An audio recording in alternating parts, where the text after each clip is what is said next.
बाळा, आज मला तुझ्याशी थोडं बोलायचंय. थोडा वेळ थांबशील माझ्यासाठी? खूप धावतोयस रे तू, सुखाच्या मागे आणि पैशाच्या मागे. पण तरीही रोज रात्री उशीवर डोकं टेकवल्यावर तुला रिकामं का वाटतं? मला माहितीये, तू कोणाला सांगत नाहीस. तुला वाटतं तू एकटा पडलायस.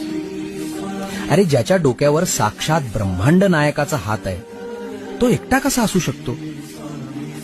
लोक तुला सोडून गेले असतील, जाऊ दे त्यांना. ज्यांनी तुला माती समजून पायाखाली तुडवलं, त्यांनाच एक दिवस तुला डोक्यावर घ्यायला लावीन. फक्त तू हिम्मत हरू नकोस. तुझ्या प्रत्येक संकटाची ढाल मी बनलोय. तुझं सगळं ओझं माझ्या पायावर सोडून दे. भिवू नकोस.